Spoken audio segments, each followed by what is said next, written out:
What's up? It's your girl, Young Miami from the City Girls, and you're watching Baller Alert, period. Free JT. What's up, y'all? It's your girl, Miss Jenny B, and you're watching Baller Alert TV.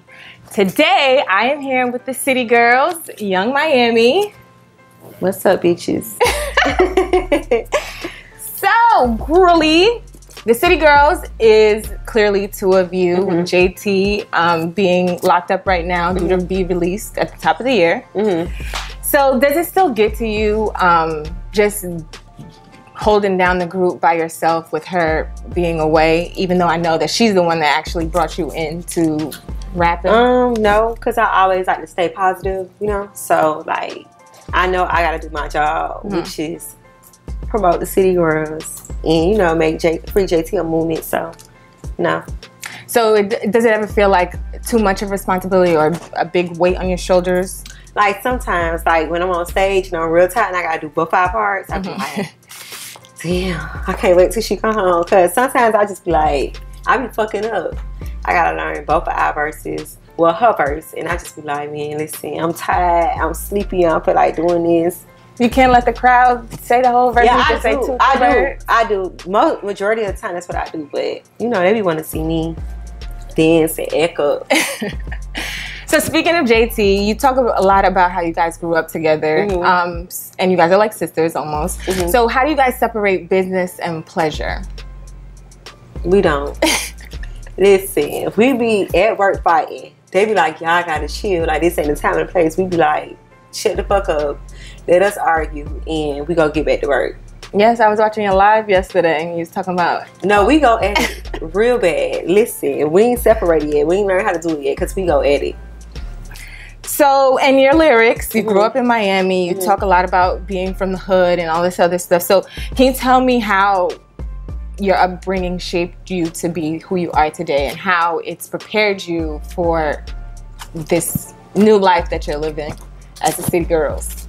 You know, growing up here is what I go through on the internet. It's haters. You know, it's people talking shit. I done got into a lot of fights. So, it's like... It just helped me. It ain't helped me because listen, I still read comments. I still be cussing bitches out.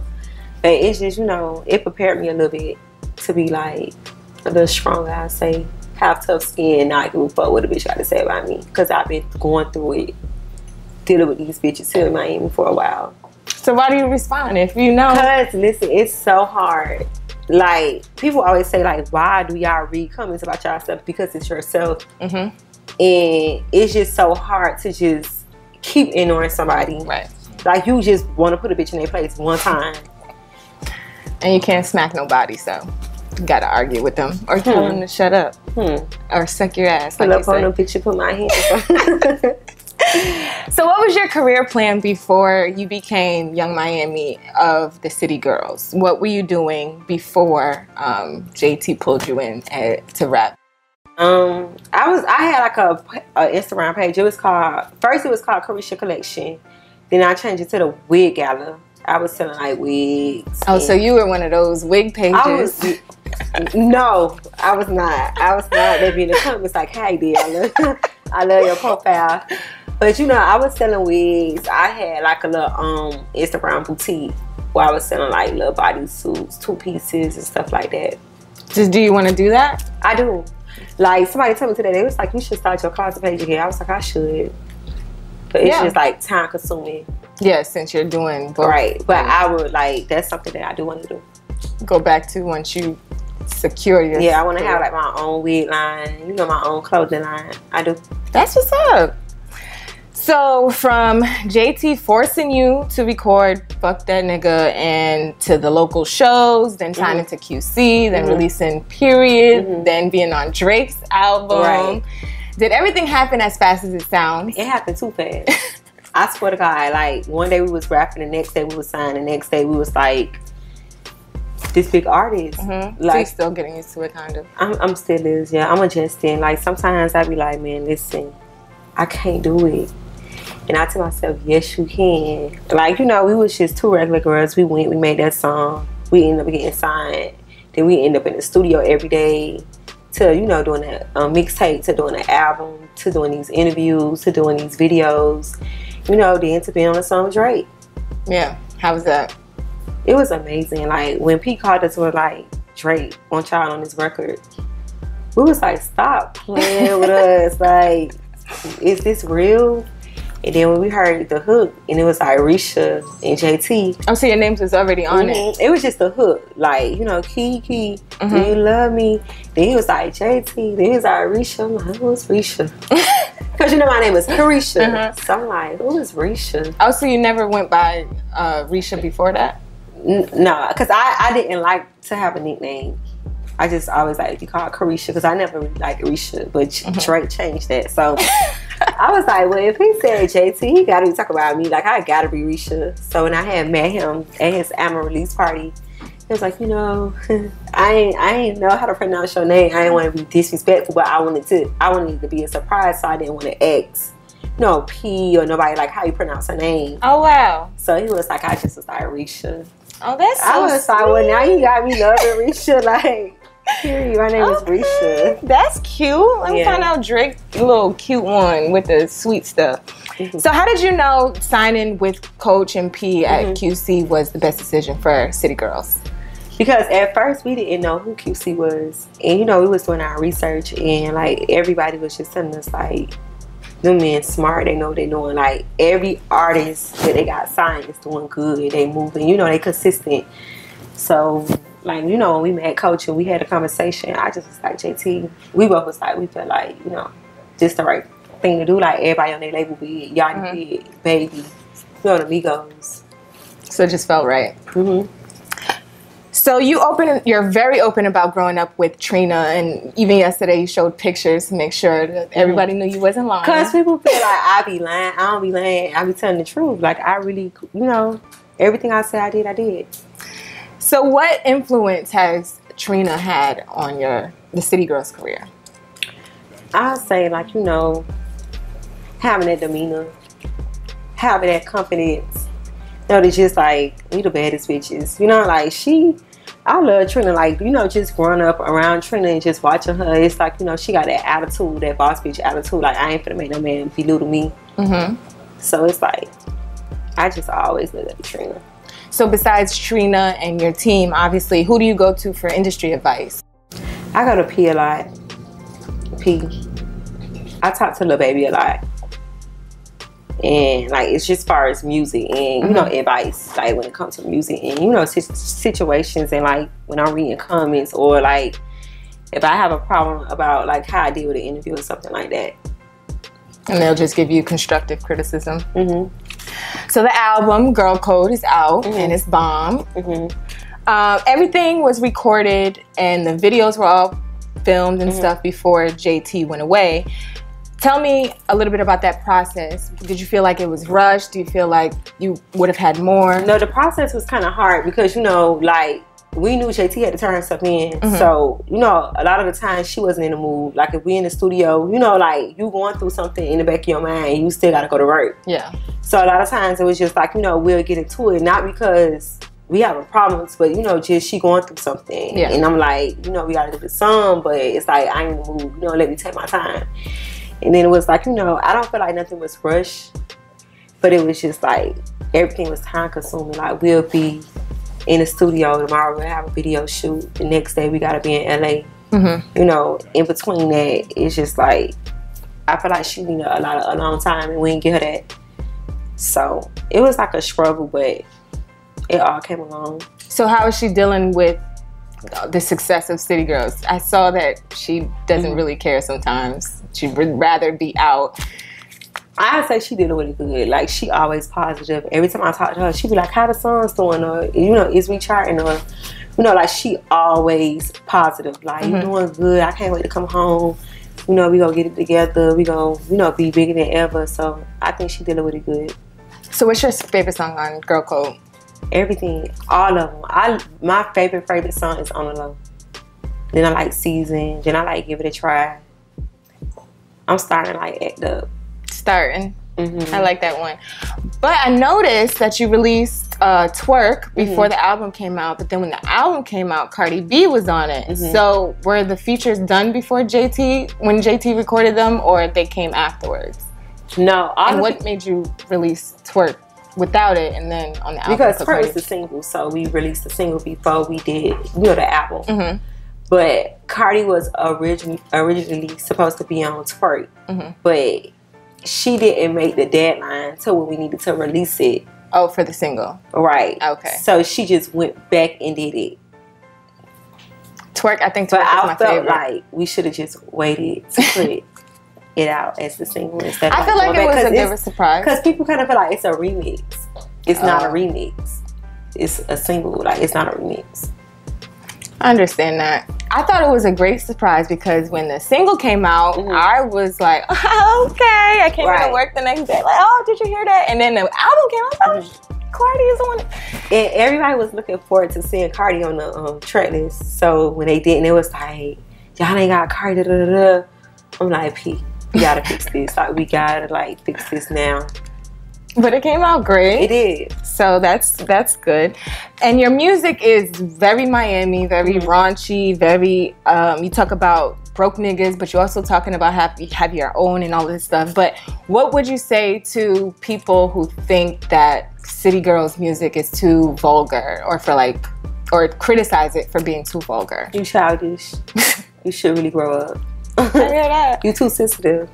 Like, you get what I'm saying? Like, we just making alter ego music. We just speaking for, like, we just saying fun stuff and stuff that girls think and want to say. Like, right. I know you don't thought about a meaning that dick before. Yeah, maybe. I will say that the City Girls do make me feel like a bad bitch, though. Dating a millionaire, like, I know you. Yes, for sure. Right. Yes, so we just, having fun in our music, just saying things that we don't thought. I know, like, every girl I thought about, like, dating a rich guy or a millionaire or a celebrity. Yeah. And the City Girls make me think I could probably maybe do that. Period. You can. You can. You can do whatever you put your mind to, I'm telling you. But with the raunchy music or the vulgar lyrics or whatever you want to call it, do you see yourself as a role model, or would you want to be considered a role model? I don't want to be considered a role model. But, I mean, a lot of people don't want to be considered, but it sometimes comes with the territory. Right. But then I say then I'm a good role model. Because I'm teaching, I'm teaching them to be confident. Right. About their money. And to be an individual. Like, to be yourself. I'm just teaching you to be yourself, be an individual. People scared to be themselves. Like, I get criticized all the time for being myself. People feel like I should talk a certain way. Or, I ain't doing none of that. I'm gonna be myself. People scared to be themselves. And another message you have is to basically use these niggas before they use you. I just say, spend his money and save yours. That's my message. I like that. That's a good motto. That's my message. That is a great motto. Spend his money, get all you can, and save yours. That's all I'm saying. Like, you can meet him halfway. You can buy him something in return sometimes. Make him feel special, but spend his money and save yours. So do you hope to be an inspiration to young girls, for those that are coming up straight from out the bottom like you did? Of course. Like, because we really come from nothing. And now we here, we gaining success, we getting successful. We made a joke, a career. Like, we rappers now, we artists. So it's like, I want a young girl that's look like, that's going through something, or probably feeling like, because half of the time before, I was confused. I didn't know what I wanted to do. I didn't want to work for nobody. I was trying to do a boutique, and I just felt lost. Like, man, I can't get no job. Like, what I'm going to do? And I just, something fell in my lap, and I just ran it. So what about the people that, like the hip-hop enthusiasts that are, like, they don't really like people that are not that serious? I mean, you may be serious about it now, but at first, you said it was a joke. But so what about the people that are like, oh, hip-hop this, hip-hop that? Like, you gotta be... Like, people that just feel like you have to be an artist. Like, yeah, like you gotta know all your history about everything before you become a rapper. I mean, I get it. Because some people are passionate about their work. Right. So they feel like it's not nothing to be played with. But I mean, God be having a plan for people. Yeah, and if you could do it, why not? Why not? I'm sorry, shit. So we have to talk about these tweets. Okay. You've explained why you tweeted them, but do you care to elaborate for Baller Nation? Yeah, of course. As far as the gay tweets, you know, I had a gay cousin. He went through a lot. He's dead now. You know, like he went through a lot, and I was somebody he could find in. I was somebody he told everything to, so I saw what he went through, and I went through it with him. You know, and it hurt me to know what he went through, and I would never want my son to go through that. So maybe my tweet, I shouldn't have said it the way I said it, but you know, if that was the road my son wanted to go, you know, down, I still love my son and say my son. I wouldn't beat my son. It's just that I just tweeted that I was a little girl. I'm grown now. I see things totally different. Like, I won't even, you know? Yeah. So I'm from Jersey, and moving to a big city like Miami was kind of a culture shock for me. And now you're from Miami. You're traveling all over the world in different cities, different people, different cultures. Is that like a culture shock for you, like meeting different people and how everybody thinks? Even with the Twitter thing, like the Haitian thing with the Miami Twitter, and now nobody really knows what's going on. So. It's just like, you know, I go a lot of places, and I be amazed certain people I meet. Like when I see New York people, I be like, oh my God, y'all accent so strong. They always be like, no, yours. And I be like, no. And you know, like a lot of people really was offended by that tweet, in them tweets, and I always try to like justify it and just be like, listen, the Haitian tweets really for real. Like Zoe Dollars, he had to come to my rescue. Like, yo, like Miami Twitter, y'all know, like, cause he a Haitian. We just used to be playing. It just was like a topic that we'll do on Haitian Flag Day, and we just used to like go at it. It was just all jokes again, all fun and jokes. Like after that, it was just one day. The next day, we on to another topic. Yeah, like, that was just what it was. It wasn't nothing more, nothing less. Even with when things like that happened with Cardi B, because she had similar problems, I could relate because she's from New York. I'm from Jersey, so I know like how people move that way. I forgot what I was. I don't remember what city, but it was like, yeah, we got, like, I'm gonna just say Detroit Twitter. They was like, yeah, we got Detroit Twitter. Like, we did that before too. So some people get it and some people don't. Yeah. But the internet is very sensitive. Yeah, and I like to explain to people that Miami is just like totally different from anywhere else. Like, we different. Like, our culture is just different. So now for the fun stuff. Out of all of the places you've traveled with the City Girls, who has shown the City Girls the most love? Everywhere. Everywhere. I'd be surprised. Do you think it's more with the Free JT movement? Do you think it's City Girls overall, but yeah, the Free JT movement is just definitely amazing. Like, they be like, Free JT, can I come up? Can I do her part? I be like, let's go. I mean, let's party. That's what I'm here for. So what's the most expensive thing you've purchased so far on your City Girls budget? Or salary, not budget. A car.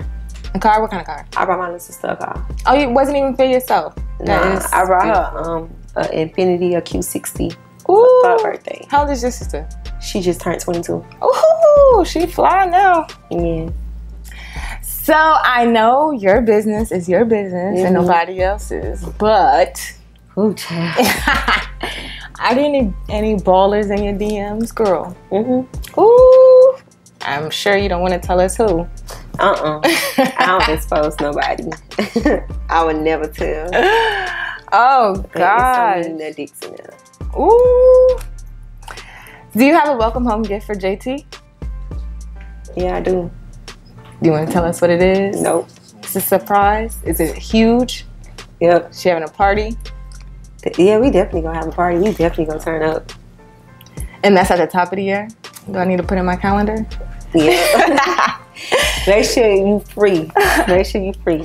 So this is my last question. What's the best thing that has happened to you after signing, being on Drake's album, releasing your album, your own album? What's the best thing after all of that has happened to you? Getting paid. Getting these big checks. Okay, I hear that. That's what's up. Thanks so much for sitting with us. I'm Miss Jenny B, and you're watching Baller Talk.